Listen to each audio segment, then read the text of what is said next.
Okay students, so last video में हमने देखा कि आप एक कैपेसिटर पर चार्ज बिठाते हो, है ना।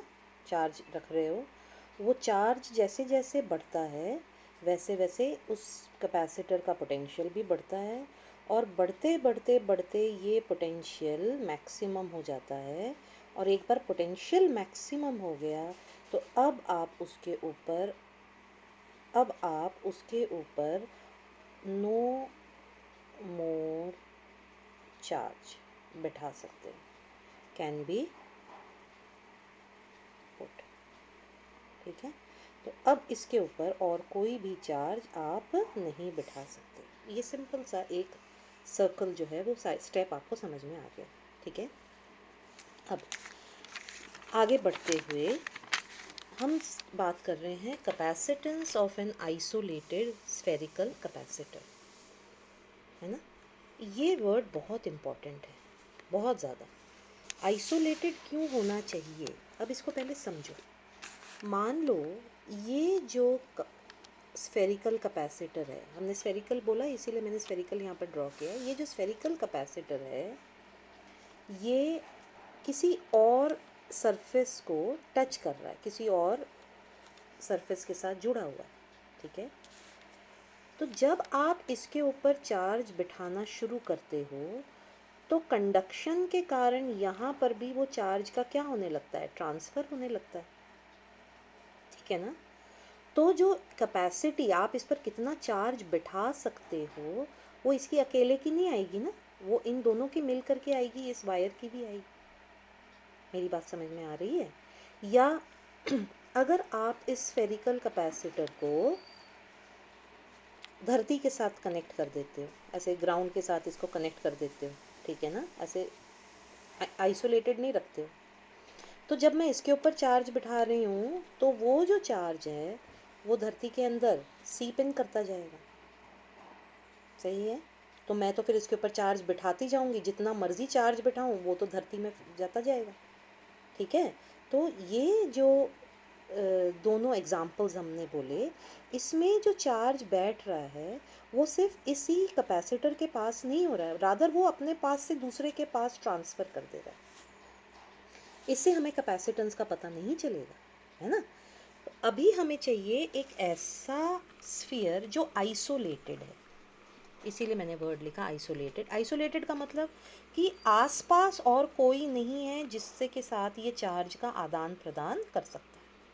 क्लियर यहाँ तक? अब मान लो ये एक स्फीयर है और सेंटर ओ है, रेडियस कैपिटल आर है, और धीरे धीरे आप इसके ऊपर चार्जेस बिठाना शुरू करते हो और धीरे धीरे ही इसका पोटेंशियल भी बढ़ता जाता है।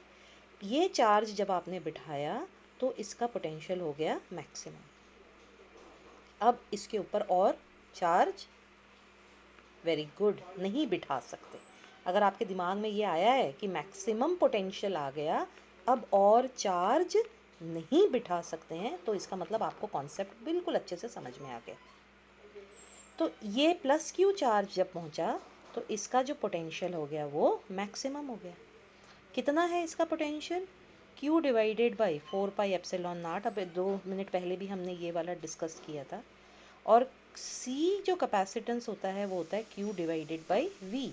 तो V डिनोमिनेटर में आएगा तो ये पूरा का पूरा डिनोमिनेटर ऊपर चला जाएगा और बन जाएगा C न्यूमरेटर में जा कर के। तो कैपेसिटेंस की वैल्यू आएगी 4πε0 R। बेटा जी ध्यान से इक्वेशन को देखिए, किन दो फैक्टर्स के ऊपर ये कैपेसिटेंस डिपेंड करता है।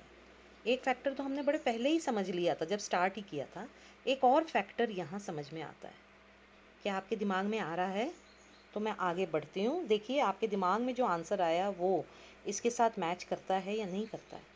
सबसे पहला फैक्टर है कैपेसिटेंस का कि वो डिपेंड करता है साइज़ के ऊपर। बिल्कुल, हमने थोड़ी देर पहले ही इसको पढ़ा था, अगर आपको याद हो। हमने कहा था साइज़ कम है तो कैपेसिटेंस कम है, साइज़ ज़्यादा है तो कैपेसिटेंस ज़्यादा है। याद आ गई बात? ठीक है, ऑब्वियस है ना बेटे जी। अगर 500 मिलीलीटर की 500 लीटर की टंकी है तो उसकी साइज़ कम होगी, अगर 1000 लीटर की टंकी है तो उसका साइज़ ज़्यादा होगा। सही है, तो ये पहला पॉइंट है वो साइज पर डिपेंड करता है। आप बोलेंगे मैडम यहाँ साइज कहाँ है, ये साइज है आर। जैसे जैसे रेडियस बढ़ता जाएगा वैसे वैसे साइज बढ़ता जाएगा, साइज बढ़ता जाएगा तो कैपेसिटेंस भी बढ़ता जाएगा।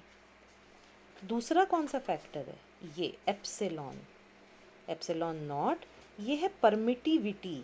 किसकी है परमिटिविटी, ये तो एयर की परमिटिविटी है। ये एयर से थोड़ी बना हुआ है, ये मटेरियल तो कंडक्टिंग मटेरियल है, मेटल है।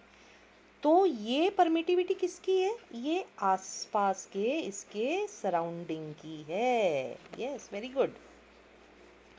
तो कैपेसिटर कौन सी सराउंडिंग में आपने रखा है, वो परमिटिविटी, उस मीडियम की परमिटिविटी के ऊपर भी कैपेसिटेंस की वैल्यू डिपेंड करती है। समझ आ रही है मेरी बात। सो दो फैक्टर्स पर डिपेंड करता है। पहला फैक्टर है एप्सिलॉन नॉट, एप्सिलॉन नॉट यानी कि मीडियम, जो उसका सराउंडिंग है, जहाँ पर आपने ये कैपेसिटर रखा है उसके आसपास का जो मीडियम है उसका परमिटिविटी। और दूसरा इस कैपेसिटर के अपने साइज के ऊपर भी डिपेंड करता है। ठीक है। अब हैरानी की बात आप यहाँ देखो, एक चीज़ जो बिना समझे अगर हम सोचते, बिना पढ़े इसको समझे हम बोलते, तो हम बोलते हैं कैपेसिटेंस तो चार्ज पर भी डिपेंड करना चाहिए। लेकिन आप देखो यहाँ क्लियर देखो, कैपेसिटेंस चार्ज के ऊपर डिपेंड नहीं करता है। दिख रहा है आपको, कैपेसिटेंस जो है वो चार्ज के ऊपर डिपेंड नहीं करता है। इसको समझाने का, इसको समझने का बड़ा ही सिंपल सा तरीका देखिए। यहाँ हमने क्या कहा था, कैपेसिटेंस क्या है, पानी वाला एग्जाम्पल के साथ इसको लो। तो कैपेसिटेंस है पानी की, बोलिए बोलिए, सोचिए अपने दिमाग में, पानी की टंकी की क्षमता है ना, उसकी कैपेसिटी। ठीक है।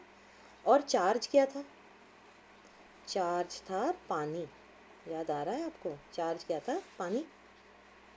ठीक है। अब मान लो एक मेरे पास टंकी है जो 1000 लीटर की है, इसकी कैपेसिटेंस कितनी है, 1000 लीटर। 1000 लीटर का चार्ज यानी 1000 लीटर का पानी ये स्टोर कर सकता है। अभी रह गया इसमें सिर्फ इतना सा पानी, मान लीजिए 10 लीटर पानी रह गया। तो कितना चार्ज बिठाया आपने, कितना चार्ज है इस कैपेसिटर के अंदर, चार्ज कितना है 10 लीटर। लेकिन क्या इसका मतलब ये है कि इसकी कैपेसिटी 10 लीटर है? मेरी बात समझ में आ रही है। चार्ज बेशक कम है लेकिन कैपेसिटी इसकी ज़्यादा है क्योंकि इसका साइज ज़्यादा है। ठीक है। सो चार्ज से कैपेसिटेंस का कोई लेना देना नहीं है। हो सकता है इसकी 1000 लीटर की कैपेसिटी हो, 1000 लीटर स्टोर करने की कैपेसिटी हो, लेकिन पानी तुमने इसमें सिर्फ 10 लीटर ही रखा है। बेशक तुमने कम पानी रखा है लेकिन इसका मतलब ये नहीं है कि इसकी कैपेसिटी, इसकी कैपेसिटेंस कम है। ठीक है। सो ये बहुत इम्पॉर्टेंट बात समझनी है कि the capacitance is not dependent upon the charge stored. ठीक है। It depends upon the size and the permittivity जो मीडियम आसपास उस कैपेसिटर के है।